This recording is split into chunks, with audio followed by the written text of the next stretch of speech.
విగ్రహావిష్కరణ కార్యక్రమాన్ని నూజివీడిలో కన్నుల పండుగగా ఏర్పాటు చేసిన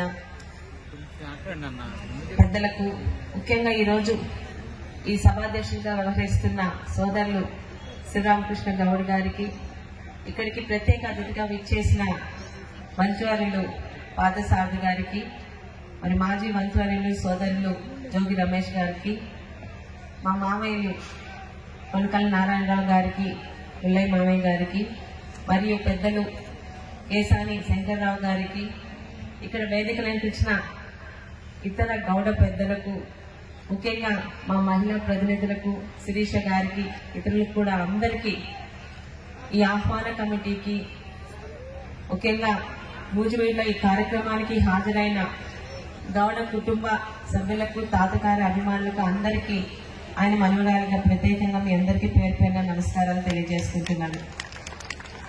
జై గౌడ ఇది ఒక నినాదం మాత్రమే కాదు, ప్రాంతాలకు అతీతంగా, రాష్ట్రాలకు అతీతంగా ప్రపంచంలో ఉన్న ప్రతి గౌడ కుటుంబీకుల్ని కలిపే ఒక మంత్రం. ఈరోజు అభివృద్ధి అంటే ఒక రాజకీయంగానే చూస్తున్నాం. రాజకీయాలతో పాటు సామాజికంగా, వ్యాపార పరంగా, ఉద్యోగాల పరంగా, సినీ రంగంలో కూడా మన గౌడ జాతి సోదరులు, కుటుంబీకులు ఈరోజు ఆ సత్తా చాటుతున్నారు. ఎక్కడ శ్రీకాకుళం మారుమూల గ్రామం వారువ, ఎక్కడ ఈరోజు కృష్ణా జిల్లా నూజివీడు. ఒక వ్యక్తి స్వార్థం లేకుండా తన వారి కోసం, బడుగు బలహీన వర్గాల కోసం కష్టపడితే, పదవులు చేసినా చెయ్యకపోయినా, ఎందుకు ఈ మాట అంటున్నానంటే, ముఖ్యమంత్రులుగా చేసిన వాళ్ళనే దిగిపోయిన రెండో రోజు పట్టించుకోకుండా ఉన్న ఈ సమాజంలో కనీసం మంత్రిగా నాకు తెలిసి మా తాతగారు సంవత్సరం కన్నా ఎక్కువ చేయలేదండి. ఒకసారి ఒక 50-60 రోజులు చేశారు, ఆయన జీవిత చరిత్రలో చూసాము. అలాగే ఒకసారి ఒక సంవత్సరం చేశారు. పదవులు చేయకపోయినా ప్రజల గురించి పోరాడారు కాబట్టి ఈరోజు ఆయన భౌతికంగా మన మధ్య నుంచి దూరమై 18 సంవత్సరాలు అవుతున్నా కూడా ఇంకా ఆయన్ని ప్రాంతాలకు అతీతంగా ఆరాధిస్తున్నారంటే నిజంగా ఇది మీరు మా కుటుంబానికి ఇస్తున్న ఈ అభిమానాన్ని ఎన్ని కోట్లు ఇచ్చి కొనగలమో కూడా అర్థం కావట్లేదు. తాతగారిలోని 2-3 విషయాలు చాలా, అంటే చదువుల పరంగా వాళ్ళ దగ్గర ఉండడం, ఆయనతోనే కలిసి చదువుకోవడం వల్ల ఆయన ప్రభావం ఎక్కువగా ఉంది. ఆయన గురించి నేర్చుకున్నది ఒకటి, ఆయన దగ్గర నుంచి మన తప్పు లేకపోతే ఎవ్వడికి భయపడాల్సిన పని లేదు అన్న మాట ఎప్పుడు లక్ష్మణ్ గారి దగ్గర నుంచి నేర్చుకున్నాను. ఇక నా తండ్రి దగ్గర నుంచి నేర్చుకున్నది ఒకటి, మనం తప్పు చేస్తే సామాన్య వ్యక్తికైనా తల నుంచి క్షమాపణ అడిగే నీతి నిజాయితీని నా తండ్రి దగ్గర నుంచి నేర్చుకున్నాను. గత 5 సంవత్సరాలు కూడా ఈరోజు మీ గౌడ ఆడపిల్లగా ఈరోజు శాసనసభ్యురాలుగా ఇక్కడ నిల్చున్నానంటే దానికి ముఖ్య కారణం మీరే. సర్దార్ గౌతు లచ్చన్న గారి గురించి ఎవరో ఒక పశువు లాంటి వ్యక్తి వారితే ఆ రోజు మేము ఉన్నాను అని మాకు అండగా నిలిచింది మీరే. ముఖ్యంగా 2 వ్యక్తుల గురించి చెప్పాలి. ఇది స్టేజ్ మీద ఉన్నారు. పామంతి జయప్రకాష్ గౌడ్ గారు ఒకరైతే, ఆ రోజు అధికార పక్షంలో ఉండి కూడా లచ్చన్న గారి జోలికి వస్తే మేమందరం ఒకటే నినాదం ఇచ్చిన సోదరులు రవి గారు.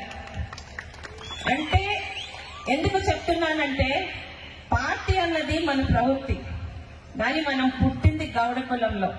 మన జోలికి కానీ, మన పెద్దల జోలికి కానీ, మన కుటుంబ సభ్యుల జోలికి కానీ వస్తే అందరం ఒక్కటవుతామని ఒక మెసేజ్ ఇస్తే ఎవ్వరు మన జోలికి రారని మీ ఆడబిడ్డగా మీకు చెప్తున్నాను.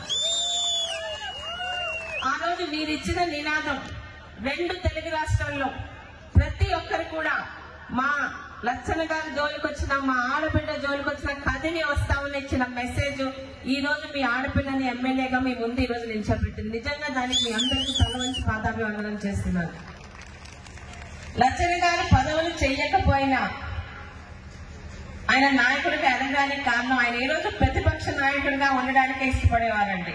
ఎందుకంటే ప్రశ్నించే హక్కు ప్రతిపక్ష నాయకుడికి, ప్రతిపక్షంలో ఉన్న వాళ్ళకి ఉంటుంది. అధికార పక్షంలో ఉన్న వాళ్ళకి అది ఉండదు. నేను స్వయంగా తెలుసుకున్నాను కూడా. ప్రతిపక్షంలో ఉంటే ఎలాంటి పోరాటాలు చేశారో, అధికార పక్షంలో ఉన్నా కూడా నాకు పదవి అనవసరం, ప్రజల కోసమే ఉంటానన్న లచ్చన్న గారు చేసింది చాలా మంది అనేవారు. లచ్చన గారు మూర్ఖంగా ప్రవర్తించకపోతే ఈ రోజు ఆయన సీఎం అయ్యేవారు, గవర్నర్ అయ్యేవారని. కానీ ఆయన చనిపోయిన తర్వాత ఇన్ని రోజులు ప్రజల మనసులో ఉండగలిగే వారు కాదు.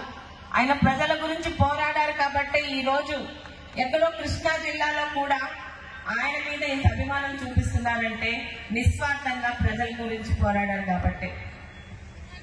ఇక ఒక రాజకీయంగా పరంగా కాదు, అన్ని రంగాల్లోని మన గౌడ సోదరులు ముందుండాలని కోరుకుంటున్నాను. ఈరోజు కళ్ళు గీత కులవృత్తిగా ఉన్న ప్రతి ఒక్కరిని కలిపి ఉంచాలనే లచ్చన గారి సిద్ధాంతానికి తూట్లు పడిపోతుంది. కలిసి ఉంటే బలంగా ఉంటామా, విడివిడిగా ఉంటామా అన్నది అందరికీ తెలుసు. చిన్న చిన్న రాజకీయ లబ్ధి కోసం ఈరోజు విడిపోయి ఉంటామని చాలా మంది మనలో మనమే కోరుకుంటున్నాం. దయచేసి ఆలోచించండి. కలిసి ఉంటే మన బలం ఎలా ఉంటుందో, విడిపోతే ఎలా ఉంటుందో నేను మీకు ఆడపిల్లగా చెప్పవసరం లేదు. ఇక ఈరోజు ఒక నాయకుడు అన్న వారి గొప్పతనం ఆయన ఎన్ని పదవులు చేశారు అన్నది కాదు. లచ్చన గారు, తాతయ్య గారు ఈరోజు అధికారంలో రావడానికి పాదయాత్ర చేస్తున్న వాళ్ళని చూశాను. కానీ ఎప్పుడో అసలు ఆ రోజు సోషల్ మీడియా కానీ సరిగ్గా సదుపాయాలు లేని రోజుల్లో రైతుల గురించి, జమీందారీ వ్యవస్థకు వ్యతిరేకంగా ఇచ్చాపురం నుండి మెద్రాస్ దాకా పాదయాత్ర రైతుల గురించి చేసిన వ్యక్తి. అదేవిధంగా తన గురువు గారు ఒకేసారి నిల్చున్నప్పుడు తాతయ్య శ్రీకాకుళం నుంచి ఎమ్మెల్యేగా, ఎంపీగా గెలిచారు. కానీ తను గురువుగా జీవితాంతం భావించే రంగా గారు కాళహస్తిలో ఓడిపోయేసరికి